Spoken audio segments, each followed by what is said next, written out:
হ্যাঁ, hello, welcome guys, welcome to my channel. আজকে পুরোপুরি যেটা ভিডিও আলোচনা হতে যাচ্ছে সেটা হচ্ছে কাজী নজরুল ইউনিভার্সিটিতে ইঞ্জিনিয়ারিং নিয়ে পড়া আমার অর্থই হবে, কি আমার ভ্যালুয়েবল হবে, কি আমার সঠিক একটা ডিসিশন হবে কিনা সেটা নিয়ে। কাজী নজরুল ইউনিভার্সিটিতে যদি তুমি ভবিষ্যতে পড়তে চাও, যে এখানে অ্যাডমিশন নেওয়া উচিত উচিত না। ইঞ্জিনিয়ারিং ইঞ্জিনিয়ারিং ব্রাঞ্চ যেমন computer science, mining engineering, metallurgy engineering, এই তিনটা ব্রাঞ্চ এখানে আছে। তিনটাতে কোনটা বেটার হবে নেওয়া, কোনটা নেওয়া না নেওয়া ভালো হবে, অন্যান্য কলেজে তার থেকে একটা অন্য ব্রাঞ্চ নিলে ভালো হবে, এসব বিষয়ে আজকে আলোচনা হতে যাচ্ছে। তো কাজী নজরুল ইউনিভার্সিটিতে যেটা তোমার কম্পিউটার সায়েন্স নিয়ে যারা পড়ছে, যারা আগামীতে ভর্তি হবে, তারা একটা কথা জেনে রাখবে যে কাজী নজরুল ইউনিভার্সিটি বিটেক মানে প্রথম ফার্স্ট ব্যাচ এইবার বেরোবে 2024-এ বেরোবে, পাস আউট হবে ওরা।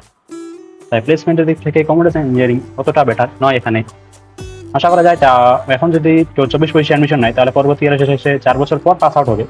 তো তার ক্ষেত্রে কিছু একটা বেটার অপশন থাকে যাবে, যে কিছু একটা হবে। প্লেসমেন্ট তো দিন দিন তো বাড়বে, যেহেতু এটা গভর্নমেন্ট ইউনিভার্সিটি, যেহেতু দিন দিন এর রেকর্ড কিছু বাড়বে, ভালো ভালো অ্যালুমিনি তৈরি হবে, প্রাক্তন ছাত্রদের ভালো ভালো প্যাকেজ আরও আসবে। তাছাড়া আমি যদি বলতে চাই মেটালার্জি এবং মাইনিং ইঞ্জিনিয়ারিং ক্ষেত্রে, মাইনিং ইঞ্জিনিয়ারিং এর চান্সটা এখানে প্লেসমেন্টের যেটা চান্সটা সেটা হচ্ছে 50-50%, কারণ মাইনিং ইঞ্জিনিয়ারিং এ এদিকে খুব একটা ভালো জব অপরচুনিটি পাওয়া যায়। জব অপরচুনিটি বলতে কি, ইউনিভার্সিটি জব অপরচুনিটি এনে দেয়, কিন্তু মাইনিং স্টুডেন্টরা নিজেরাই সেই অপরচুনিটিটাকে ভালোভাবে কাজে লাগাতে পারে না।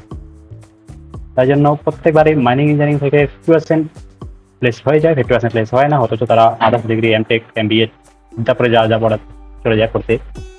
চলে আসে মেটালার্জি ইঞ্জিনিয়ারিং ক্ষেত্রে, মেটালার্জি অ্যান্ড মেটালিয়াস ইঞ্জিনিয়ারিংকে।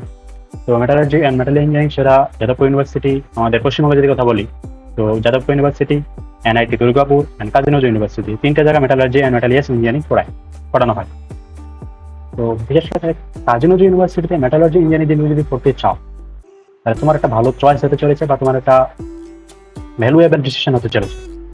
কারণ এখানে মেটালজির স্টুডেন্ট খুবই কম ভর্তি হয়, অথচ কেউ জানে না এসব বিষয়ে।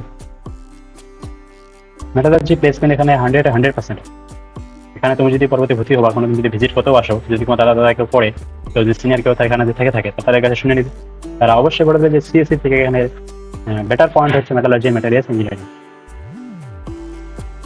যেহেতু আমার আশা এখানে ইউনিভার্সিটিতে আমার আশা ভর্তি হওয়া এখন 1 মাস হতে চলেছে, তো 1 মাসের আমার যেটা এক্সপিরিয়েন্স সাপেক্ষে আমি তোমাদেরকে এটা শেয়ার করছি যে কোনটা নেওয়া তোমাদের পরবর্তীতে বেটার হবে।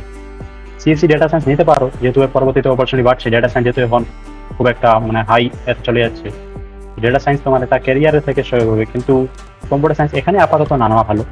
মেটালার্জিটা নেওয়া ঠিক চলবে, মাইনিং নেওয়া ঠিক চলবে। আর তোমার যদি ইচ্ছা থাকে যে অন্য কোথাও তুমি কম্পিউটার সায়েন্স পেলে না, তাহলে Kazi Nazrul university computer science পেলে তুমি চলে আসো, যদি তোমার খুব ইচ্ছা থাকে কম্পিউটার সায়েন্স নিয়ে পড়া। তো এটা একটা ঠিক হবে, নিজে যেতে আসো পড়তে, নিজে পড়তে লাগে। এখানকার বাকি মেটালার্জি, মেটালিয়াস, মাইনিং ইঞ্জিনিয়ারিং, এই দুটা অপরচুনিটি এখানে খুব ভালো আছে, যেহেতু এটা